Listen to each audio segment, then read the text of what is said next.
In this video, we will look at Emmon Bach's second orthography. So we'll see how things changed after he created his first orthography. And I have some documents prepared. So we'll walk through this one. And this is an explanation of Emmon Bach's second orthography. And this orthography appears in a document called Oixistodco, which means to put it into isla. And this was created in 2006. There's also an online dictionary that he made. It's no longer online, but he does use his second orthography in that dictionary. So the features of the second orthography, some of the main differences is he puts acute accent markers over the vowels. So if you watch the video of the first orthography that Emmon Bach created, you saw that the accent markers came after the vowels. In his second orthography, he put the acute accent markers on top of the vowels. He also put apostrophes over consonants to make them glottalized or ejective.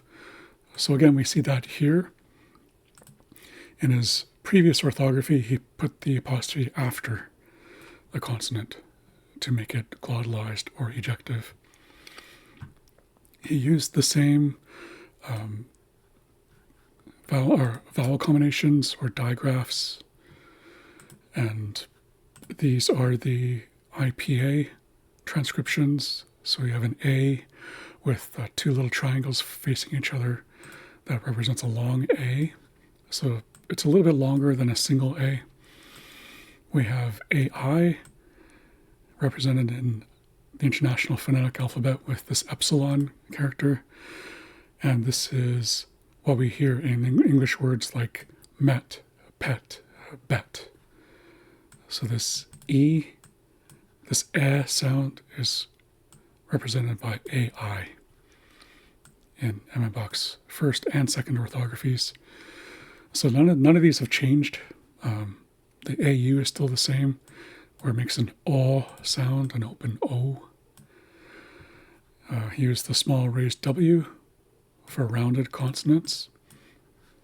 He used a macron for uvularized consonants. So we have the G bar, the X bar, rounded G bar, rounded X bar.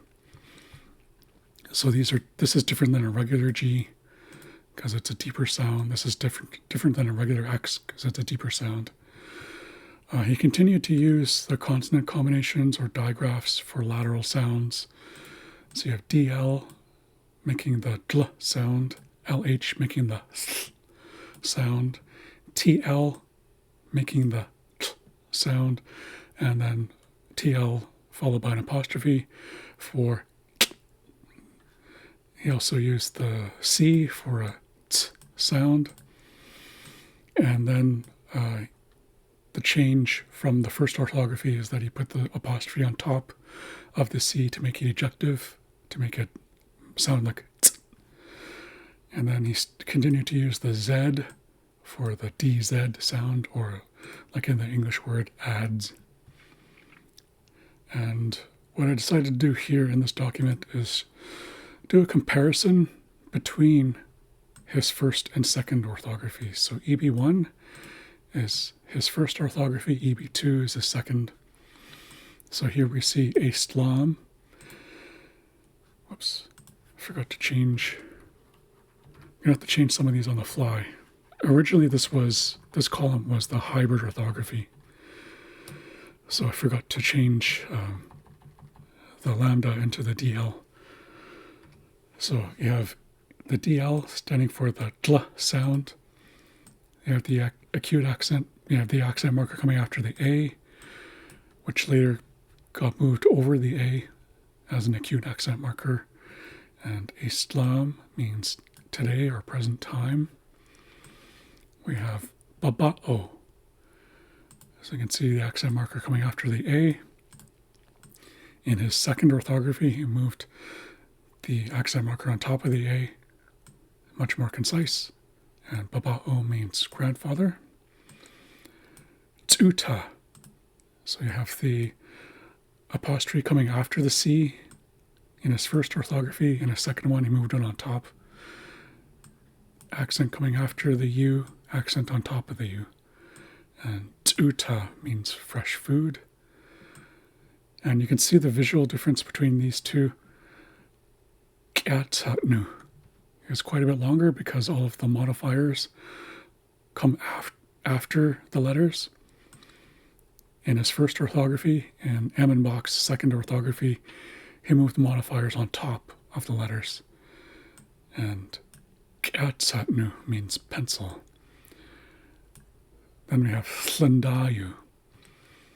So accent after the A, and then in his second orthography, the accent is on top of the A. I can't highlight the single A for some reason. Then Thlendayu means handkerchief. Next we have Mas, so the apostrophe coming after the M in his first orthography. In his second, the apostrophe is on top of the M to make it glottalized. And Mas means what? Nakwa. So you can see it's a little bit cluttered. It's a little bit longer because of the modifiers being separated from the letters. And then in his second orthography, he moved the modifiers on top of the letters. It's shorter and more concise. And Nakwa means morning. Kwasa, again, is a little bit longer because of the separation of the modifiers. And then it becomes more concise when moving the modifiers on top of the letters. And kwasa means to cry. And we have talos. Talos. So again, it's a little bit longer in his first orthography. It's shorter, more concise in his second orthography. And a lot of people describe this as dried. I tend to describe it as smoked because I like to be specific about things. And when you think about it, there's different ways to dry food. Like you can sun dry food, you can sun dry fish, but talos specifically refers to smoked fish. So you could describe it as dried fish, but I like to be more specific and define it as smoked fish. Then we have tlathla, a little bit longer with the separation of the modifiers, and then including the modifiers on top of the letters. You have more concise representation of the sounds of the word, and tlathla means porpoise. Then we have wiasla. So again, the word's a little bit longer in the first Emmon Bach orthography, more concise in the second one, and wiasla means parents. Then we have huisala. Again, a little bit longer. The only difference between his first orthography and his second is moving the acute accent on top of the I.